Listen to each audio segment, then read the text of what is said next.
This is the continual evolution of the East Coast beat. It is not yet the witching hour. It is Spooktober. Last year, a question was asked. What would be the scariest thing that someone who had burnt a witch would ever find? And the answer was someone like me.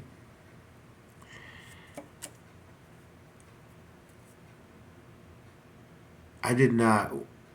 When I came to the country, I learned of Christianity. Um, I learned how deep it runs in the people. I learned how common men and millionaires have learned the same lessons from the same ideology that this land preaches. And I've accepted a faith that moves me through this land. And this faith is familiar with some of the basic concepts. So when you come into a land and you think, okay, what do these people believe? And they can believe this and they can believe that, and then the lights go out. And then all of a sudden, creatures and monsters and homicidal maniacs are opening doors in the dark, and they can believe this, they can believe that, and then they can have a dream in which they were attacked by a great white shark, and they realize that they can't swim in the ocean. They can swim in a pool, but they can't swim in the ocean. They can believe this, they can believe that, and then one day they scrape their knee and they pick up a little virus, and or they get bit by a brown recluse, and they have to surgically remove parts of their body because they sat down in a patch of grass, waiting for the bus one day, or um, it is constant chaos. The chaos is constant. It's so constant that we don't even accept that our reality changes so quickly every day. I could be this, I could be that. If me and you agree to the same thing, that's the truth between the two of us. Therefore, it's the truth. Truth enough for the two of us.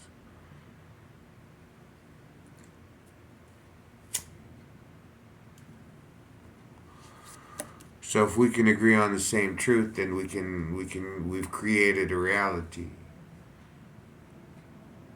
So in my reality, I've seen the Mississippi River, I don't know, maybe five, six, 7 times in my life. I've flown over it in jumbo, commercial jet at 36,000 feet. I've driven over it, on the I-10 a couple of times each way.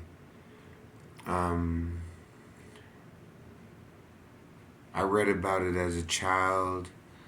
It's one of the breeding places of vampire mythology in the United States. The Mississippi, particularly down in the deltas and stuff like that. The concept that in the South, where there were international tourism, where people could easily come and go and get lost in a city, where people knew that there was a dirtiness to the streets, and yet that's part of why you went there. It's like I can make chicken and rice. I can make chicken and rice with rosemary. I can make chicken and rice with bay leaves and onions and garlic. I can make chicken and rice with fried eggs and onions and soy sauce. I can make a lot of chicken and rice. But I probably can't make it the way you do. or any other person that would ever cook me chicken and rice. I doubt that if we ate the same food, hey, make me some chicken and rice. I'm gonna make chicken and rice. It wouldn't be the same, and that's how our lives are. If we walk side by side, if we live 3 streets away from each other and we went to the same elementary school, junior high school, and high school, at some point we would split enough to where one of us would be on one side of the world and the other would be on the other. One would be eternally single, one would be a father, one would be this, one would be that.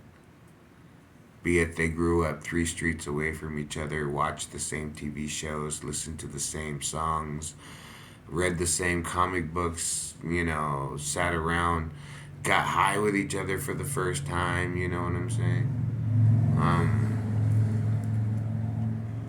That's how life is. That's why we're not trees. That's why we don't have roots. That's why we're mobile beings capable of getting up and moving. That's why, so the story of my life, I've crossed the Mississippi, the Continental Divide. I've crossed the Great Plains. I've crossed the deserts. I've been on both coasts. I've eaten McDonald's, Snicker bars, Coca Cola, the whole way. I hear in some parts of the world people don't wear Dickies and white T-shirts, but where I am, if you got a couple $20 bills and you want to look super fresh, hey, go get some Dickies and a white shirt. You know what I'm saying? So, speaking of Wolfman shirt, I got at a little thrift store, and then I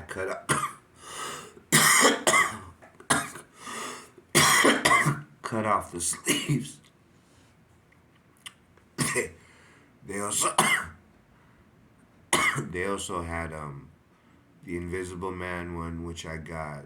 They got a Jekyll and Hyde one, which I got, and then they had It, which I didn't get. I saw the new It movie. I actually liked it. I liked the It TV show back in the 80s or 90s. I liked that too. But and they had Halloween, which I didn't get.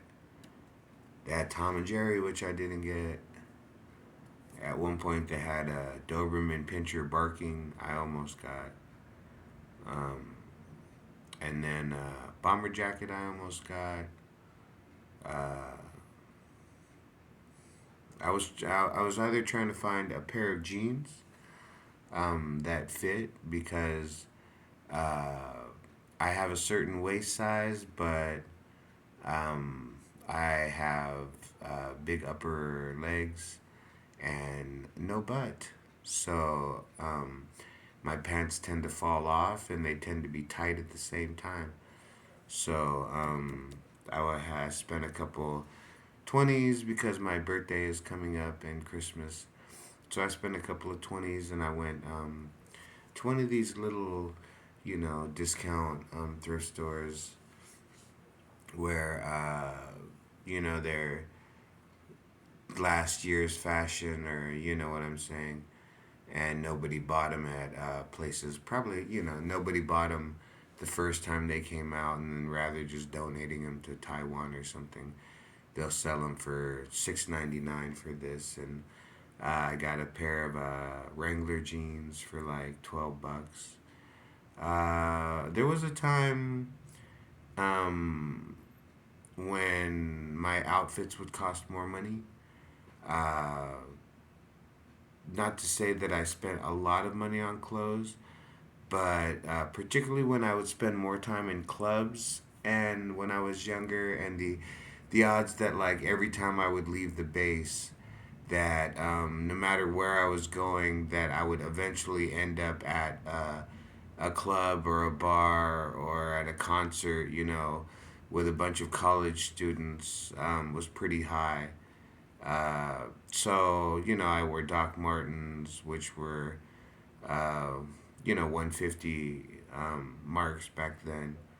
And, I wore snowboard shirts. I wore, shorts that I bought at the snowboard show. I was spending a little bit extra money on clothes, but like I said, I only had two or three outfits, so uh, why not spend money and I mean, okay, if I wanted to wear plain white T-shirt every day, I would have to continue to buy a white T-shirt every day because I'm not exactly a. I lean on things. I sit down on the ground. I lean on. I sit. I ride a bus and I'm leaning on the window. So a white T-shirt would get very dirty, and at the same time, I like to draw. I like to write words. I like to read. So I like my shirts to have a little something.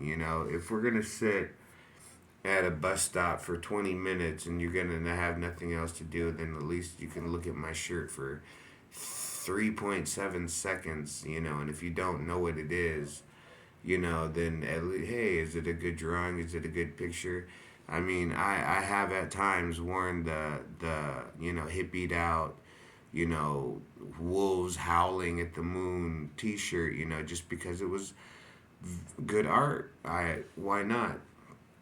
I don't have enough money um, to go to a private auction and buy one of Picasso's blue periods, or I can't even go onto Deviant Art and get somebody to uh,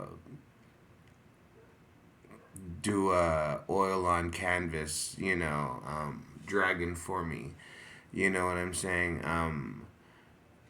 Not at this point. I've had more money, and now at this point, I'm going without money. But like I said, I'm going without money because I have to learn how to sit still, and I have to think about the last 20 and 30 years of my life as less than just a struggle not to be homeless or end up incarcerated or cross some line that doesn't make sense to me or be pulled into a fight which I wasn't gonna win anyway. So I figured, fuck it, might as well throw the hard right, from the beginning, and then just fucking take it as it comes. You know what I'm saying? Um, like I said, there's heroic people, there's tragic lives, there's comedy. I believe that in humanity, I believe humanity has one or two constant gifts, and those gifts are such things as love and friendship. I think that that's what keeps us from burning our own cities down.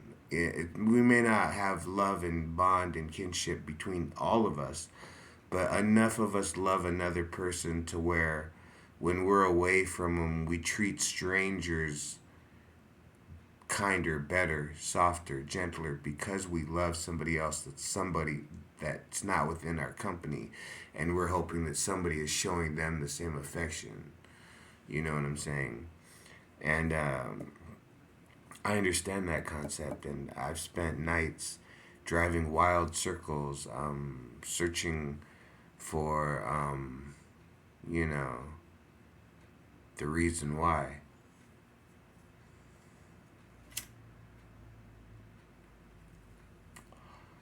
Man is his own worst enemy,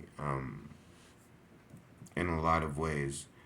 Because if the only thing that killed us was disease, we could worry about disease. If the only thing that killed us was tigers and snakes, we could worry about tigers and snakes. But what man does to man is so much worse than what a tiger does to man, is so much worse than what E. coli does to man, is so much worse than what malaria does to man. What man does to man, not every man does to every man. But what man is capable of doing to man is some of the worst. And people sit around and they figure out ways to make it even better. I'm gonna do this and then I'm gonna do this and that's really gonna get this going. And tigers are I fear rattlesnakes and great white sharks. And rattlesnakes are not sitting in the mountains right now thinking, oh, the next time Oliver comes up, we're gonna get him. You know what I'm saying? Um, it's just the way that it is. But yet I fear them. And not necessarily for the death of me. I think if I got bit by a rattlesnake, I would survive. But yet I fear them because I fear that that would be judgment cast upon me, letting me know that I'm not shining as bright as I thought I was, or that I was leaving the path at that point, and I would have to suffer. Um, you know, so that's how I live my life, and like I said, Mississippi, uh, the French Quarters, Louisiana Vampire, Creole blood, and you know, um, that's part of the America that I read about and heard about as a child that was unfamiliar to me. I'm like, oh, well, if I ever have enough money, I'm gonna go to Mardi Gras. I want to see the French Quarter. I want to, listen to jazz. I want to, drink on Bourbon Street. I want to do this and that. I've still never done that. But yet, um, I know that it's real. It exists, and that's the story that I've carried since a child. Is certain things like Mississippi, certain things like tobacco fields and plantations, and the Civil War in Virginia, and soldiers dying in the fields, standing in straight lines, and at one point, I was reading about the Civil War, and they were talking about the headquarters company, and one of the things that they mentioned was that there were litter bearers, there were messengers, there were cooks, and I thought, that's interesting. A cook is a soldier, but a cook doesn't cook on the front lines, but a cook is in the headquarters company. And then, like I said, when my opportunity came about, when they offered me to be a food service specialist, but a Bravo series, which meant field, um, I took it because I heard the voice tell me don't sit at the table. All the other jobs, shit, some of those jobs sounded like, shit you'd see in movies. That's the soldier you see in a movie. But yet, the voice told me when it said, "Do you want to be a cook in the army?" That voice said, "Don't sit at the table. You know, stand up for this one." You know what I'm saying? And I chose to be a cook in the army. And like I said, that being a cook in the army took me to uh, Missouri. I got to spend a part of a freezing cold time in Missouri, and then I got to spend the beginning of summer in Virginia, and these are places I would have never been on my own. I've seen uh, a Civil War memorial. We just didn't get to stop. We just drove right, but I mean, hey, a couple of soldiers. We got to get up to D.C. and check out this whatever was cracking up there, and it ended up to be um, we were finally gonna eat, and we were gonna get Philly cheesesteaks, and I said no, let's not get Philly cheesesteaks in D.C. And me and my partners looked at each other. Anyway, me and those same guys ended up in the Philly airport after cook school, and me and one of them actually got a Philly cheesesteak in the Philly airport after saying no to them in D.C. And that's what I tell people: sacrifice. When I was a cook, I was so skinny because I would not eat. I would not eat because I wanted strength and assistance in our war. Um, George W. Bush Jr., Sr. once said that it was a war between good and evil in the desert. And I believe that. I believe that um, part of the honor of the military is that there is a belief that there is God, gods, um, there's higher power, and that we serve them, and we have to serve them faithfully. And the rains will keep falling, and there'll be fish in the sea, and the cattle will eat green grass. And if you want to, you can go vegetarian. Um, and I believe that part of that reason is that 18-year-old, 30-year-old men um, join the U.S. military, and they do what they're told. And if it's stand on a fucking X, in the middle of nowhere, said stand on the mark, son. You know what? You fed me, you took me around the world, you let me drink my first beer with money out my own pocket that I paid for from a job that I did, you know. I'll stand on this X, you know what I'm saying? So, what do I do nowadays?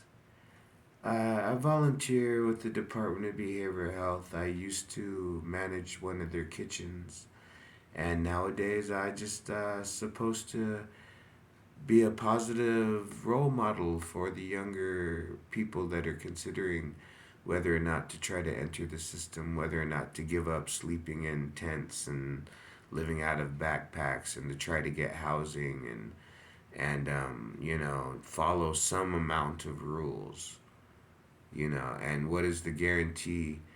Well, there's no guarantee that a posse of people don't come knocking down my door at any time for anything I've ever said, other than the fact that I weigh about 173 pounds, and I'm a U.S. Army veteran, and I paid $88 a month to learn mixed martial arts after studying enough to get a purple belt in Taekwondo, and